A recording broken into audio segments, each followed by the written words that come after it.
Bonjour et bienvenue. Aujourd'hui, on plonge dans le monde fascinant des frères Cohen. Bonjour. Des cinéastes vraiment incontournables, dont l'influence dépasse largement les prix et les récompenses. Absolument. On pense tout de suite à The Big Lebowski, bien sûr. C'est devenu tellement culte. Ah oui, le Dude. Exactement. Presque une philosophie à lui tout seul. Alors, l'idée aujourd'hui, c'est de comprendre un peu mieux ce qui fait la force des Cohen, justement à travers ce film, en s'appuyant sur une analyse assez pointue qu'on a pu consulter. Oui, tout à fait. Alors, les Cohen, Joel et Ethan, pour se tuer, nés en 54 et 57. Un duo assez unique, hein. Oui, ils font tout à deux, c'est ça. C'est ça, scénario, réalisation, production, et même le montage, sous un pseudonyme, Roderick Janes. Ah oui, exact. Et The Big Lebowski, ça sort en 98, mais chose intéressante que note l'analyse, l'action se passe au début des années 90. Juste après la guerre du Golfe. Voilà, époque Bush-père. Et l'analyse suggère que c'est pas un hasard. C'est une façon peut-être de regarder avec ironie l'American Way of Life de cette période. Et au cœur de tout ça, il y a ce personnage incroyable, Vous Jeff attendez Lebowski, The Dude. The Dude. Jeff Bridges, iconique. L'incarnation même du détachement, on peut dire. Un ancien hippie à Los Angeles, zéro ambition apparente. C'est ça. Sa vie, c'est le bowling.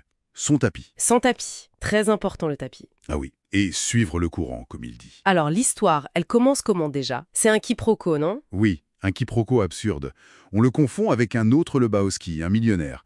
Et ça l'embarque dans une histoire Complètement folle. complètement folle, oui.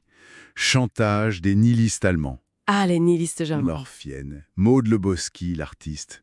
Une suite de situations plus improbables les unes que les autres, mais ce que l'analyse met bien en avant, c'est comment le film, en fait, il détourne les codes. Surtout ceux du film noir. Oui, l'enquête mène nulle part. Exactement. La causalité, elle est malmenée, quoi. Le dude, il ne résout rien, il n'évolue pas vraiment. C'est ça qui est fort. Oui, et c'est un point clé de l'analyse. Le mystère, il s'effiloche. Il se dissout dans l'absurde. C'est très postmoderne comme approche. Postmoderne, c'est-à-dire? Disons que le film joue avec nos attentes de spectateurs. Il mélange les genres, il parodie le cinéma lui-même, et il y a cette idée sous-jacente d'un certain non-sens peut-être de l'existence. D'accord. Et visuellement, ça donne quoi? L'analyse parlait de Roger Deakins à la photo. Ah oui, Roger Deakins. La photo est magnifique. Il filme Los Angeles avec des couleurs très chaudes, un peu terreuses. Ça donne une ambiance de paradis un peu décadent, tu vois.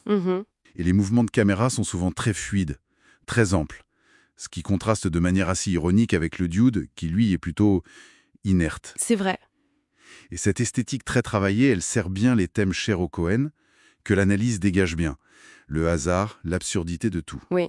La critique de certains aspects de l'Amérique, le capitalisme, le machisme de Walter, le personnage de John Goodman. Ah, Walter, ouais. Un cas lui aussi. Et puis, bien sûr, la figure de l'anti-héros. Le dude, il devient une icône justement parce qu'il reste cohérent dans son refus d'agir, presque. Et les dialogues. L'analyse insiste beaucoup là-dessus aussi. C'est culte. Ah bah oui, le langage chez les Cohen, c'est un personnage en soi. Les répétitions, les phrases cultes, c'est une source de comédie incroyable. That rug really tied the room together. Voilà, ce genre de choses. C'est leur marque de fabrique, poussée à l'extrême ici. Et il y a aussi des moments visuellement assez fous, non? Les séquences de rêve. Ah oui, les séquences oniriques. Un mélange improbable de comédie musicale à la Busby Berkeley, de bowling, de surréalisme. C'est assez unique. Et la musique aussi, utilisée de façon très ironique souvent. Tout à fait. Les Gypsy Kings, Bob Dylan, la musique crée un contrepoint, souvent humoristique.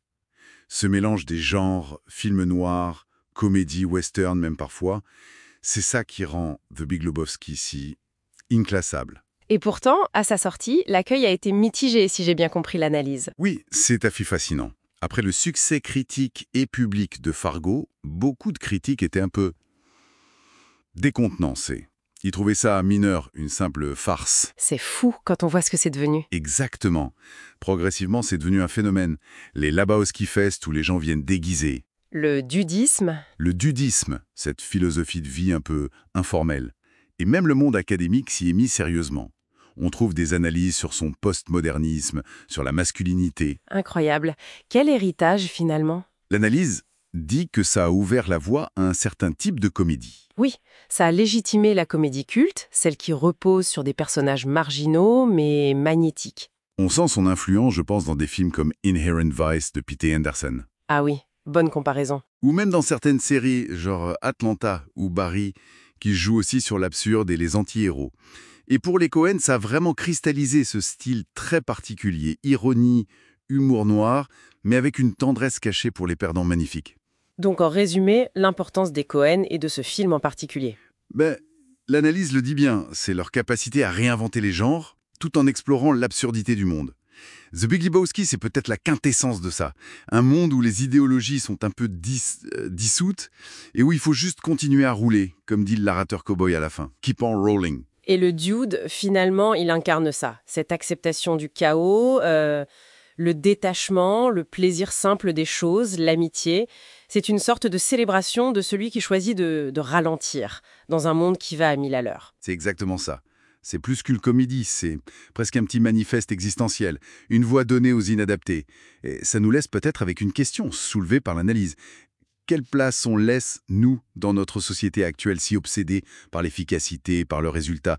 Quelle place on laisse à cet art de prendre son temps, d'accepter le désordre, le chaos inhérent à la vie?